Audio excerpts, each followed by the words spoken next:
দর্শক, ever care হাসপাতালে আছেন আমাদের সহকর্মী আলিমুজ্জামান সাফওয়ান, সরাসরি যুক্ত হচ্ছেন তিনি। সাফওয়ান, এভার কেয়ারে এখন কি পরিস্থিতি দেখছেন, বিস্তারিত আমাদেরকে জানাবেন।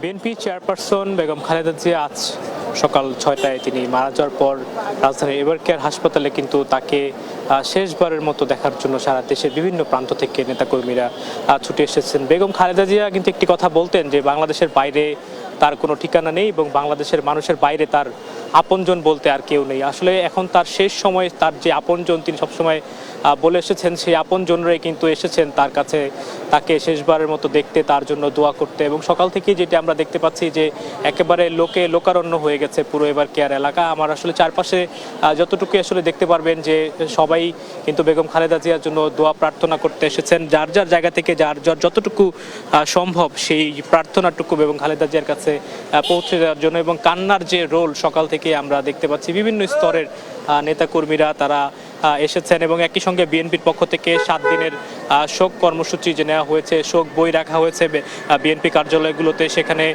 সবাই শোক জানিয়েছেন। এবং একই সঙ্গে বিশ্বের বড় বড় নেতারা কিন্তু বেগম খালেদা জিয়ার মৃত্যুতে শোক জানিয়ে কিন্তু সামাজিক যোগাযোগ মাধ্যম সহ বিভিন্ন দূতাবাস থেকে কিন্তু শোকের যেই বার্তা সেটি কিন্তু এসে পৌঁছাচ্ছে। এবং এখানে এভার কেয়ার হাসপাতালে শুধুমাত্র বিএনপি নেতাকর্মীরাই নয়, বিএনপির বাইরে যে অন্যান্য রাজনৈতিক দলগুলো রয়েছে, সেখানকার যারা কেন্দ্রীয় নেতৃবৃন্দ রয়েছে তারাও একই সঙ্গে এসে এভার কেয়ারে হাসপাতালে ভিড় করছে এবং একেবারে পুরো লোকারণ্য অবস্থা রয়েছে। এবং আগামীকাল যেহেতু বেগম খালেদা জিয়ার জানাজা এবং আজকে এখন পর্যন্ত তিনি এভার কেয়ার হাসপাতালেই তার মরদেহ রাখা হয়েছে এবং এটি কখন নাগাদ নিয়ে যাওয়া হবে সেই বিষয়ে কিন্তু স্পষ্ট করে বিএনপির পক্ষ থেকে আনুষ্ঠানিকভাবে কোনো বক্তব্য দেওয়া হয়নি বা স্পষ্ট করা হয়নি, যার কারণে নেতাকর্মীরা আসলে এখানে এসেই যদি ভিড় করছেন এবং তাদের যে দীর্ঘদিনের পথ চলা বেগম খালেদা জিয়ার সঙ্গে তারা একসাথে রাজনীতি করেছেন, আন্দোলন সংগ্রামে বেগম খালেদা জিয়ার পাশে ছিলেন, বিভিন্ন রাজনৈতিক বিএনপির বিভিন্ন অঙ্গ সংগঠন, ছাত্রদল, যুবদল, স্বেচ্ছাসেবক দল সহ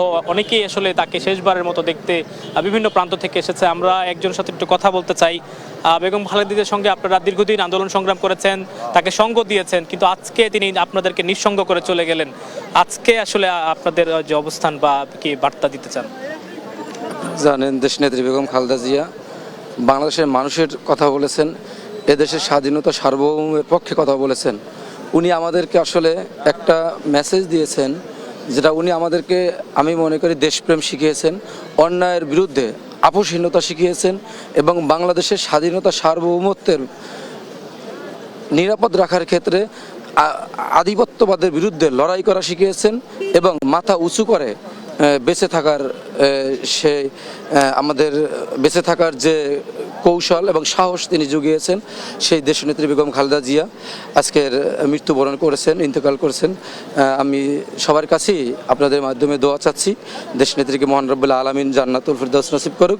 এবং আপনি জানেন যে দেশনেত্রী বেগম খালেদা জিয়া সুস্থ থাকলে বাংলাদেশ সুস্থ থাকেন, তিনি অসুস্থ থাকলে সবসময় আপনারা দেখেছেন বাংলাদেশ যেন মনে হয় যেন অসুস্থ হয়ে পড়ে। তো আমি মনে করি সারা বিশ্ব এবং বাংলাদেশের প্রত্যেকটা মানুষ দেশনেত্রীকে শ্রদ্ধার সাথে যুগের পর যুগ মনে রাখবে, সে প্রত্যাশা আমরা করছি এবং দোয়া চাচ্ছি। এবং আপনি জানেন যে দেশনেত্রী বেগম খালেদা জিয়ার মৃত্যুর পিছনে এই ফ্যাসিস্টদের বিভিন্ন রকম অন্যায়, অনিয়ম এবং নির্যাতন কিন্তু এর সাথে জড়িত আছে।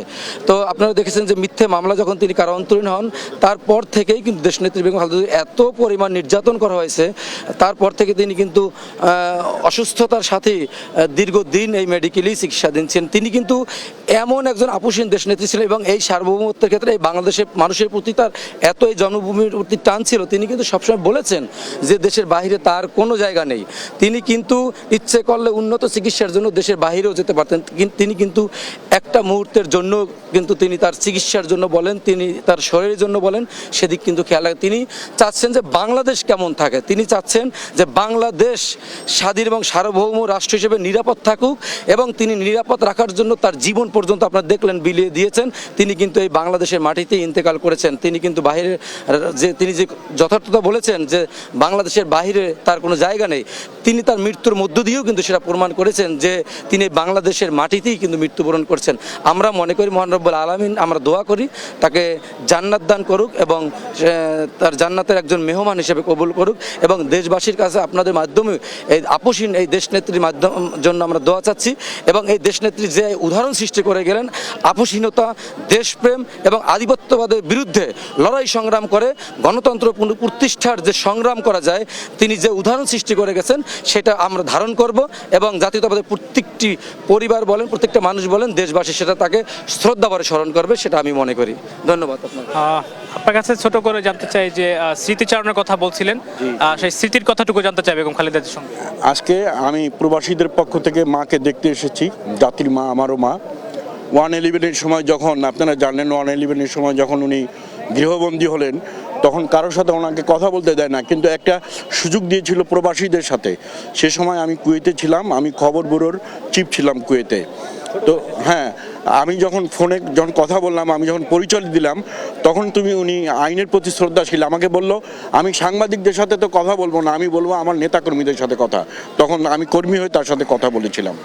এখানে আসলে দেখতে পাচ্ছেন নিশ্চয়ই যে বাংলাদেশের বিভিন্ন প্রান্ত থেকে যারাই ছুটে এসেছেন, তারা কিন্তু তাদের সঙ্গে বেগম খালেদা জিয়ার যে আলাপ হয়েছিল বা তাদের সঙ্গে যেই স্মৃতিচারণ, সেটি কিন্তু তারা এখানে করছেন। তারা কিন্তু ভুলতে পারছেন না বেগম খালেদা জিয়াকে। তিনি আসলে ভোলার মতো মানুষও নয়, যেটি তারা বলছেন। বেগম খালেদা জিয়া যুগে যুগে বেঁচে থাকবেন, চিরজীবন বেঁচে থাকবেন তাদের মাঝে।